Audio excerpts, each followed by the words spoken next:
So hi, Hunter. Hi, how's it? Good. How are you? I'm good. How are you doing? No, I'm doing good. Yeah. I'm doing good. Very excited to be here. Yeah, me too. Great to Yeah. have you on the show. Mm-hmm. Yeah. I want to start from the very beginning. Like, what was your very first experience with storytelling and the whole media space?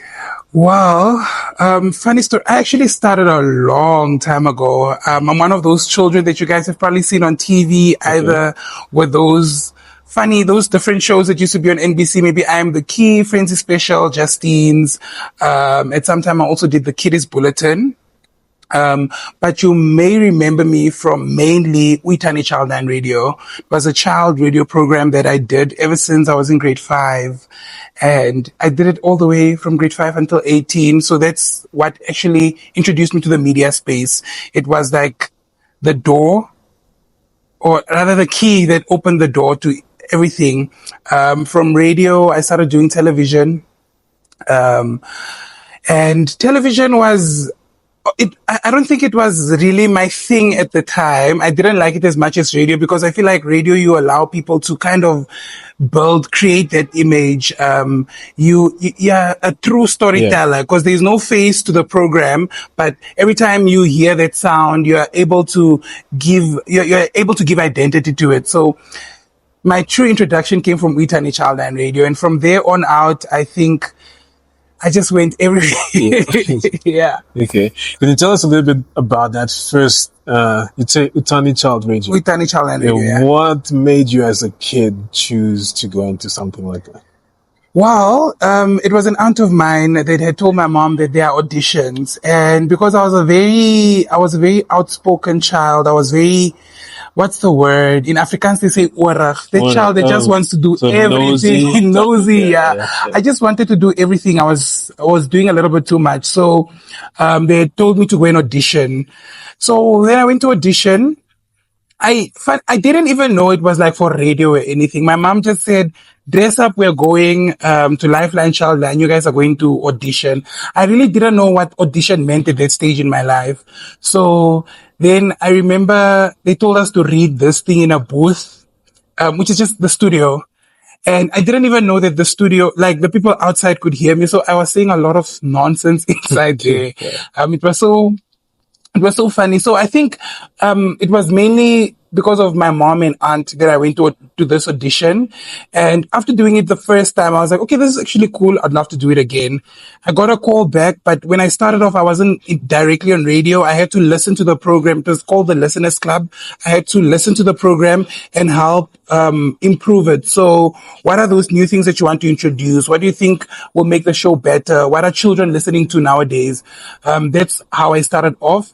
Later on, I started doing the show, which to me was just the most amazing thing that ever happened in my life. I really enjoyed Synergi Childline Radio like nobody's business. Got to introduce me to people like the UN country representative, the former one, Ms. Rachel Odede, someone that I could call up at any time, have a conversation with. So I think just starting off in that space as a child, really, I don't know what, I wouldn't say it was more of my influence.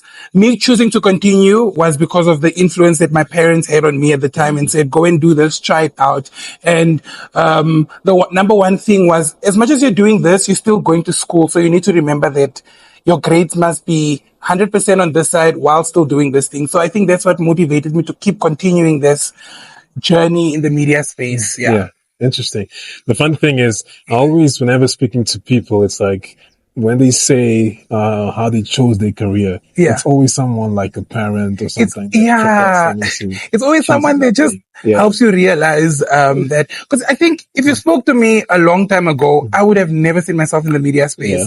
I saw myself as a chartered accountant. I'm very good with accounting, so I really love that. And also, I have an uncle who's probably going to watch this and be like, this boy. I have an uncle who has been an inspiration. He has loads of money. So I think at the time I was like, I also want to have money like him. So I was like, accounting is what I'm going to get into.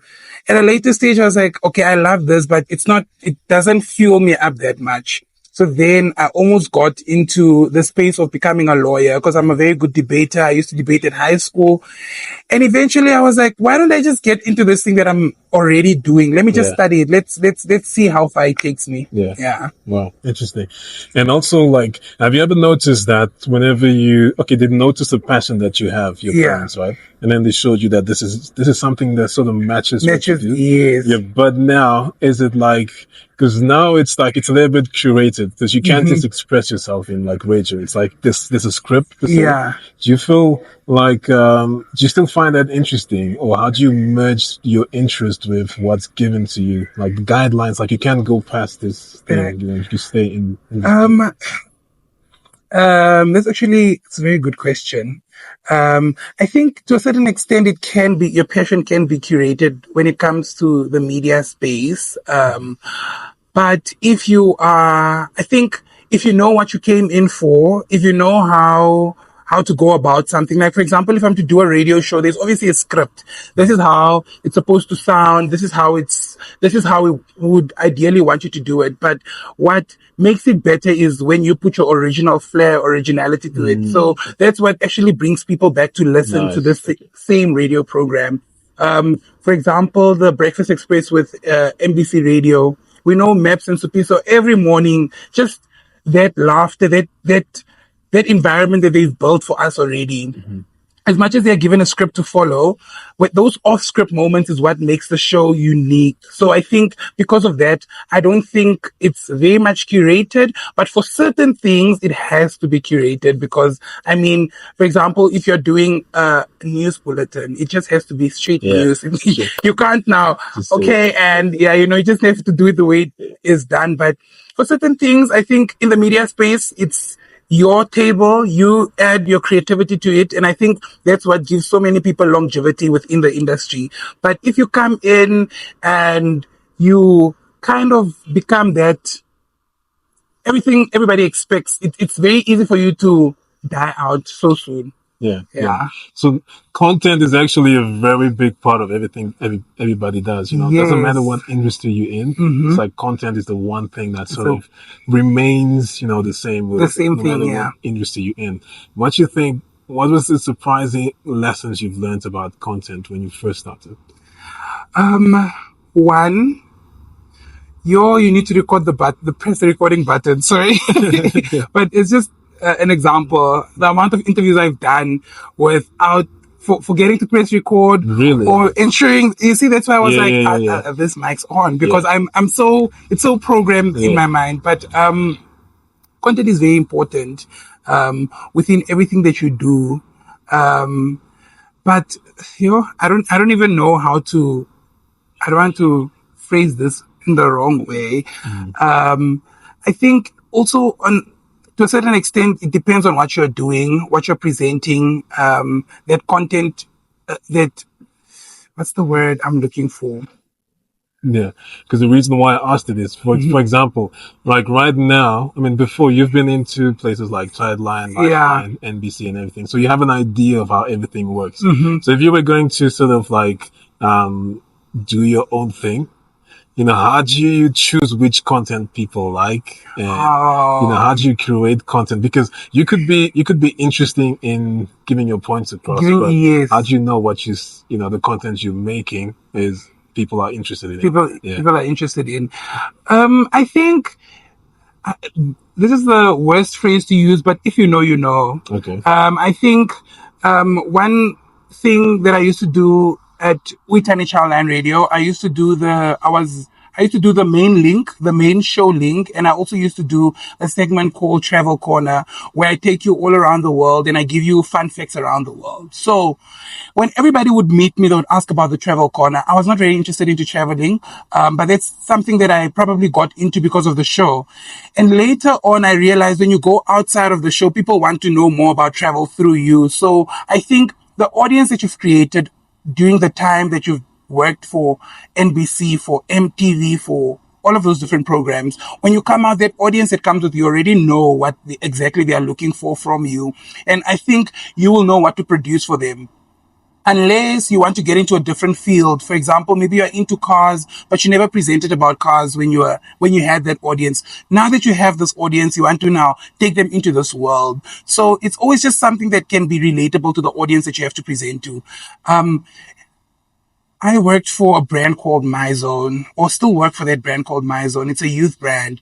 Everywhere I go around the country, everybody asks me about that brand. Even if I'm sitting in a boardroom for a job interview, if it's as a marketing executive or anything, people always ask me, how will you be able to get into the youth market? And it's because of this brand that I've already built alongside MyZone. So it's always the audience that you already have that carry you wherever you go. Yeah. Yeah. I want to go into digital marketing, but before it's like presentation skills. You know, when you did radio, I mean, the radio is a little bit more safe, I guess, because no one so it can be a little bit more animated. But what are the sort of like presentation skills that you've picked up that you think if someone is about to go into content would be interesting to consider? I learned how to do it on the job. So I wouldn't really know what are those presentation skills that I have picked up along the journey. Maybe I think one or two that I can mention. It's very important to speak very clearly in an articulate manner where everybody understands what you say, and also just have that ability to catch on, because sometimes you're doing a show, it's live, and a mistake happens. You can't now want to panic, switch off. And I think it's just something that you pick up, that you know something is wrong here and you know how to just switch up and move on to the next thing. I think those are stuff that I've picked up on. I want to say that I'm a natural born speaker, but Josie Nyipandwa is the queen of speech, always says that you can't say that you are a born speaker. It's either you learned to speak, or you just learned on your own how to enunciate and all of those different things. And I think because of the platforms that I got, that's how I learned how to present, taught myself. There are speakers that I've looked up to growing up. So those speakers, I think in the beginning, everybody at Uitani used to say, I'm trying so much to sound like Paul the Prince when he was on radio and television. No, you need to create your own thing, because at some point when you feel comfortable, we'll be able to hear the real you, and it doesn't sound nice. So then it's just a lot of practice. I think if you want to get into speaking, practice, try and go for a presenting masterclass. I've went for maybe 2 presenters masterclasses in my life. But both times, not to sound cocky at all, I felt like everything that was being said is already knowledge that I knew, or either something I could find in a YouTube video, which already from a true speaker telling you, I think, start off with YouTube video. And if you think you need like a personalized, curated lesson for yourself, then you can reach out to speakers. Yeah. Now, I guess maybe because you have a natural, like some people say it's a natural gift to speak, right? But also it's like what some people do is they observe speakers like you. Like they would say, if I were to observe, it's like you audible, you know how to create your words, you're more like comfortable in the way you speak, you know. So I think maybe what most presenters do is like they study people like that have that natural gift and try and teach, you know, normal people how to do that. Definitely. How digital marketing, what made you move into that space? So once again, I work for a brand called MyZone. During my time at MyZone, I started off as an intern. I used to write for the newspaper. I used to coordinate a show, produce, direct. I used to coordinate focus magazines. And if I had to, I wish I started at MyZone. I wish I took a gap year at MyZone first, because that would have helped me realize that marketing is actually the space for me. I've always been into marketing. I just didn't know it's actually marketing that I was into. I just thought it's social media. I just thought it's content creation. I just thought I just thought it's promotion. I didn't really look at it as marketing. So even in high school, when I would be told study marketing, I was like, no, not for me. But now I would have studied marketing instead of journalism, because I think that's the space for me. I'm into anything digital. I'm into anything that involves evolving a brand. I'm into anything that involves coming up with digital strategy, how to build your website, how to promote the business. That is my space to be in. Even sales, I see myself doing sales sometimes. So I don't know, because of MyZone, I had to sometimes do all of their social media. So if we have a game happening, I would do all the social media, and I would realize that this is actually marketing. started doing my research on digital marketing, and I was like, okay, cool. This is actually a space I want to be in. Took up a few courses, and now I'm working in that space as well. Yeah. Yeah. So, like something practical. If someone is trying to create their digital presence, like a brand or something, so this person is starting off, he has nothing. Like, how would you take them through, like creating a brand? Creating brand presence, or like he has no Instagram, nothing. That means we're building from scratch. We first need to. What I always say is we first need to identify the pillars of the business. What is the main business module? What is the message you're trying to put out there? What audience are you trying to attract to your brand? Let me think of a brand quickly. Let's take an example. Let's use MyZone. Yeah. MyZone doesn't have an Instagram right now, for example. They don't have nothing. And they want to be in the youth spaces. So we need to identify where are the youth. The youth are mainly on Instagram, not really on Facebook, but we'll create a Facebook, because if we want the parents of these learners to know about something, it's through the Facebook. So it's now Facebook, Instagram, X, and obviously a website, very important. And you also need to develop some sort of archiving system where people can come and look at your content each and every time. So once that is done, we need to figure out a way to get into the spaces first in a physical manner before we go digital. Because I always say that it's so much easier for people to remember your brand when they've seen it in person and when it has a face to it. And now when they go on social media, every time they see something, they can identify it with that specific brand. So maybe visiting a school, doing an activation, that is usually how I like to kickstart different projects. Yeah. And then from there on, maybe identify a few people that are big within youth spaces. Take a user, for example, make him do a post that, hi, I'm following MyZone because MyZone is where I can get updated for this, just to build digital presence. Once you have that presence, then there's a lot you can do. Nice. Yeah. Nice. But I always say it starts off with building the actual key pillars of the business. I think people think it's just go on social media, start an account and start promoting your business. And that's why you find so many business accounts that will have 100 followers and 2 likes, because you don't have real people that know about your business. Your business needs to be on the ground first before you can build a digital presence. Yeah. On the ground, like you said, going to schools. Yeah, going to schools, doing activation. If schools are your target market, if that's your audience, that's where you need to be. If universities are your target market, that's where you need to be. But if you are like a Sanlam, for example, that is looking for people that are in the working class, that one can be a little bit more difficult. So you won't need to be there physically, but you need to put a face to it. Someone that is relatable.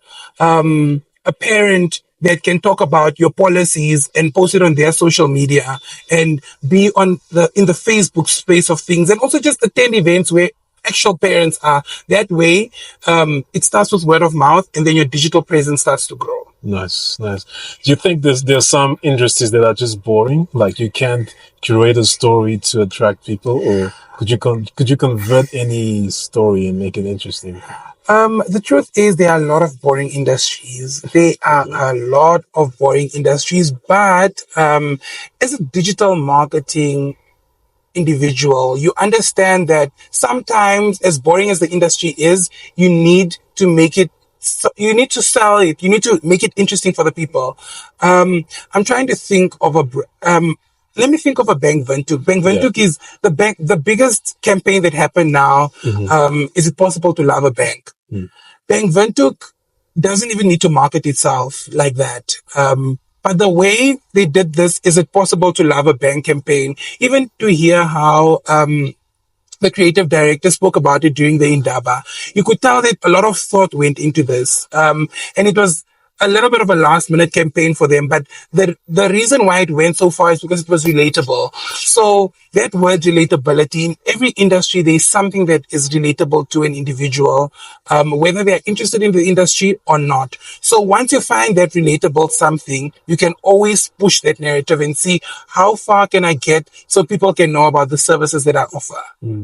Yeah. So as boring as the industry is, I think there is that something that we can find that something that will actually inspire people or make people interested in what you do. There's no reason for us to know about some things, but we know about them because of the presence that they have as a brand. And I think that's why it's very important to just find that one niche, that one relatable something that you can tell people. Yeah. Nice. How's your creative process like? Like, let's say you have a story to tell. How do you go through curating the story and everything? Well, I don't work as an individual. We work as a team. For me, it's very important to work in a team when it comes to creativity, when it comes to anything digital, because I think when we work in a team, it's it's better to come up with something. I've worked in a space where I came up with something alone and it did do good, but it would have done better. After hearing reviews from people, it would have done better if I actually sat down with people and they were like, okay, try this, try this, try this. So for me, number one is always have a brainstorm session with a team. Just put down the first brief that, okay, this is what we're trying to do. We're trying to create a digital strategy for Avani. So how do we then do it? What do we do? Maybe put out some questions, but we don't usually answer them on the spot. We like to get some time to think, time away. The truth is, even the time away, you don't really think. You just come think when you come back again, when you sit down. So then ideas start flying around. And I think that's the best creative process for me. Just in a room where we all get the opportunity to say something. People from different works of life, people that are between different ages, because then it's easier to establish, if I'm penetrating into this market, this is how you would approach it. This is how you would approach it. I would approach it this way because of the different age groups. So then I know this is how we are able to run this campaign. Yeah. Nice. So you obviously do a lot of networking with people because, like you mentioned, you have to be in spaces. You need to be in spaces where other people are. Yeah. How do you expand your network space? Let's say if you're trying to get to know more people in that sense. Yeah. Well, for me, I'm a very social person. I use any opportunity I get to network. But I think people have sometimes a very wrong narrative about networking. I think people will come, if you hear networking, the first thing you want to do is go to the person and be like, hi, my name is Synergi Kapofi. I'm a digital marketing associate at Synergi. Here's my business card. Sometimes it really doesn't have to be that deep. I think it's just, hi, my name is, if the person is interested, they'll immediately be able to give you some sort of introduction that will allow you know that, okay, now it's time to speak. Because a lot of networking sessions I attend, some people they can overshare in just one go, and it becomes overwhelming for me also. So I think involving yourself in those spaces like the Indaba that happened, the marketing and branding Indaba, if you see maybe a project you're interested in, you go and speak to this person and say, okay, I love the project you guys did. How did you guys do it? Could we maybe speak about it over a cup of coffee? Anything in that instant makes it much easier for you. And I think as an individual, it's much easier to handle because trust me, when you introduce yourself to someone in a big space like the marketing in Daba, they are most likely to forget who you are. It's very possible. But how they remember you is, I don't know. For me personally, I always ask this person to go for a coffee and maybe discuss a specific project because I'm also very intentional about the people I approach. You've done something that stood out to me and I actually want to know about it because I'm also in the same space. So that's why I would be, let's do a coffee. I just want to know more about this project. Or it's in a course of 3 days. Tomorrow morning, I'll come early. You come early. Let's discuss it a little bit. Let me pick your brain is what I usually use. So that's the best way to do it for me. But what happens for me might not work for you also. Yeah. Okay. So personally, do you see yourself doing this like long term, or do you feel like there's something else people don't know about you that you? That's a very good question. That's a very, very good question. I think there are a few things people don't know, but I do see myself in the marketing space for a little bit of time. I believe you need to know the market before you can actually tap into it as an individual. Personally, for me, I see myself one day maybe having my own digital marketing establishment. And before I do that, I actually need to speak to different people, read the different markets. I want to know about the oil industry, for example, when it comes to marketing, an industry that doesn't even need marketing but is very important. I want to know about the diamond industry when it comes to market. I want to know about the different industries so that one day if I'm to open my business, I know how to go about it. I know if I'm to approach this person, I know this is what you're looking for and how I can provide those specific services for you. So I do see myself a lot in the marketing space, not so much in the media space, to be quite honest. I think I'm starting to detach a little bit. And this has been happening for the past 3 years. Every time I try and detach from the industry, something in the industry just comes up. Oh no, there's this show that is happening and we want you to come and do it. And I'm like, okay, let me do it, because it's also something I love doing, but I'm really trying my best to kind of detach from that industry. I think I've done my due diligence of the industry. So yeah. Yeah. Are there any role models? Do you think it's important to have role models in whatever career you're doing? Do you have role models? Yes, I think it's quite important to have role models in each and every industry that we work in. It's very important to have role models, but also if you don't have a role model, it's totally okay. I think some people feel bad that they don't have role models and always end up mentioning weird people when you ask them who's your role model in the industry, and then they don't even know about the person. It's okay not to have a role model or someone that you look up to, but it's always easier when you have that person because you kind of know what direction to go in, and this is the person that you can follow and see, okay, they've done this. If I do this, how does it really work for myself? I have a few people that I look up to in the marketing space here in Namibia and outside, and then also in the media space. Oh my gosh, there's a whole book I can mention in terms of if I'm to continue in the media space, where I might end up. So there's always those different people you can look up to, because they also help you kind of draw inspiration and become a much bigger creative in that industry, because you kind of realize if they can do it, I can do it too, which is very important for us as individuals. Other people call it plagiarizing. When you see someone do something and you try and create something similar, but I always say we draw some sort of creativity from that. Obviously, I'm not saying go and create it 100% the same way, but add your own style to it. Make it creative, make it yours, make it Namibian, make it Hancho. When I look at it, I want to see Hancho. I don't want to see Oprah. I don't want to see Ellen DeGeneres. I want to see Hancho. So I think that's what's important. Just draw some sort of creative inspiration from it. Yeah. Like that. I think there's a book where it says "Still like an artist." You know, yes. the guy says you should actually not steal per se, but you should look at someone and sort of create it, but in your own style. Yeah. Do it in your own style. I mean, there are a bunch of things that I follow, for example, Vogue magazine, and we have a lot of focus editions at work. So if I see something happening at Vogue and I'm like, how can we interpret that but in a Namibian way?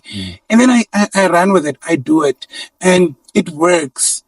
Obviously, there's those one or two people that are like, this is giving Vogue. It's exactly like Vogue, but it's not the exact same way. And I think that's the people just pinpoint that one thing and they're like, oh, it's the exact same project, but they're not into it as much. So they don't read into what the entire project is about. Yeah.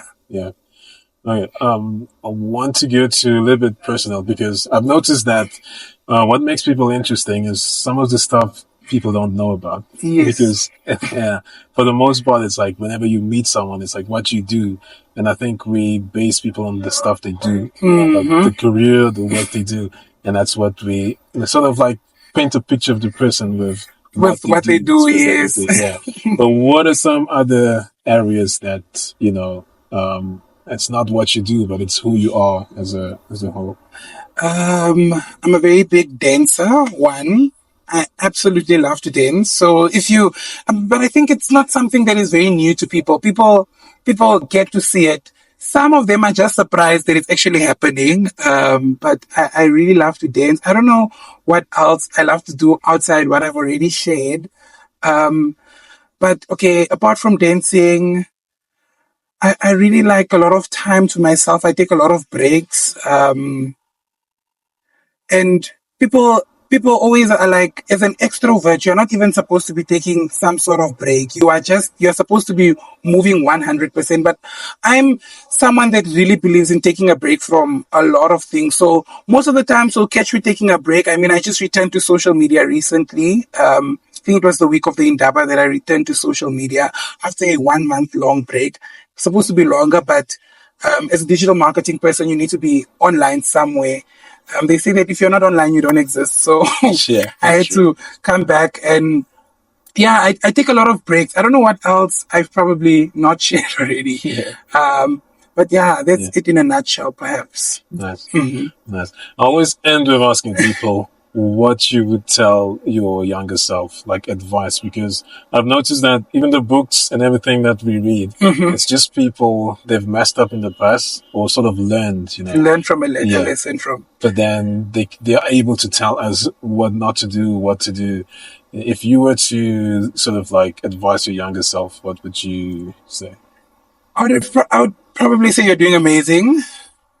That like this thing is yours. I don't think there is anything that I've done that I regret as of yet. And even if there was something that I probably regretted at some point, I'm sure that I've learned some sort of lesson from it. So I don't really like to have regrets. I would just tell myself, you're doing amazing. Keep doing you. One other thing, perhaps I would just say, focus on media from a younger age than previously. I think I was too much into this accounting and law thing. As much as I was working in journalism, accounting was my thing until it was not my thing anymore. So probably just focus on that. But otherwise, I don't like to really look back and regret. Tell your younger self something. Not really my style of things. Yeah. No, I like that. I mean, I've noticed most people that become good in the future. Yeah. It's like the sooner you started, the better you become. Yeah. Probably advice for someone that wants to get into the industry is the time to start is now. Most of the times people think, there is no platform. It's always, and this is something I've been hearing my whole life, ever since I started on television and radio, is there's not enough platforms. It's always just the same people on radio. It's an opportunity for the same people. But in the same vein, these people don't have a portfolio for themselves. And I think some of us are lucky to have had that from a younger age, but you need to create your own portfolio. We live in a world with social media, TikTok. Create a video of you presenting either on radio, do a voiceover, do it in the most you way possible. That's where people actually, this girl has talent. Let's reach out to her. Let's scout. I've been in rooms where people scout from social media for presenters because they don't want to go through the whole admin of having auditions and stuff like that. And I think that alone speaks that your portfolio starts on social media. Whatever you do on social media, digital footprint is real. That's where it starts. We remember that guy from presenting. Let's have him on. That guy used to do his own skits. Let's do something with him. So I think start on your social media platform, push whatever you want to push there. If you want to get into the digital marketing space and you don't have any clients, give, digital marketing 101, give those tips. I think that's where you're able to build yourself, build your brand, and involve yourself where the rest of the people in digital marketing are. Try and reach out to them, have a conversation or two, go for coffee. I don't know, that's the way you build your portfolio. That's how people get to know who you are and what you're able to offer. But if you're constantly in your own bubble, waiting for the opportunities to come, they will not come knock. Just a quick example. I know I talk a lot. That's okay. I worked for MyZone as a television presenter. I used to produce a show, coordinate focus magazines, write a lot. I used to coordinate the tertiary desk. So anything related to tertiary, I used to write about it. I used to present about it. So that's why I have a lot of knowledge about tertiary institutions, either here or in South Africa. Now, it came to a point where I wanted to actually get into the digital marketing space. I said, I don't want to write anymore. I went to have a conversation with my boss. My boss had a conversation with the CEO. All they said was, do your research and show us what will you be able to introduce that we don't already have. I sat down with so many people, so many individuals that either do digital marketing or are in the PR space. I sat down with them, got tips from them on how to improve our marketing in the digital sphere. So then I created a whole presentation, sat down with my boss, and he said, okay, if you believe in it, we'll give you the platform and we'll allow you to do it. And just like that, the digital marketing desk was born in a space where it was non-existent. So sometimes it starts off with a conversation that you need to have with someone. Even a few people that I do their social media for, if I do their social that I started doing, or corporates, it all starts with, hi, I saw your social media. You guys are nowhere. This is your numbers. This is what your numbers could be. Let me manage it for a month and let's see the growth. If you believe in it, we can run from a point of view of you paying me. And just like that, you've created a platform for yourself. So really, it's a lot of work that you as an individual need to do. Yeah, I think I'm going to stop there. No, that was nice. Yeah. Take initiative, basically. Very important. Take initiative. I really like people that take initiative. People that reach out to me and say, please do this. How do I already see that you're curious about something and I'm able to give you that advice or put you in the room that you want to be in. But before I do that, I need to understand that you actually are hungry for this thing that you want to do. Yeah. Nice. How can people reach you? I know you have Junior as your actual name. Yes. Hancho is what you go by. Yeah. I go by Hancho. Of course, if you're reaching out to me via LinkedIn, it's Junior Kapofi. Social media is Hancho Kapofi. To be quite honest, in terms of DMs, I respond. Take a little bit of time, but I will respond. But to catch me is via my email. I'm always afraid to give out my email because I know I'm going to wake up with a full inbox, but I'm going to trust the process. My email is hanchokapofi@gmail.com. Reach out to me. Very important queries, please. If I don't respond to you, then it just means that what you're asking is just beyond my control. Yeah. But yeah, you can send me an email, send me a DM. I'll try my best to respond. I think I'm not very responsive in terms of DMs because sometimes there are a lot of people that ask very weird things. I avoid going there, but when I can, I will respond. Nice. Yes. I think I'll just put for ease all your socials on the ones you want to share. Yes. No problem. Okay. This was interesting. Thanks for making it. Thank you so much for having me. This was actually fun. I haven't spoken so much in a while. Okay. Yes. Yeah. Thank you for having me. Definitely.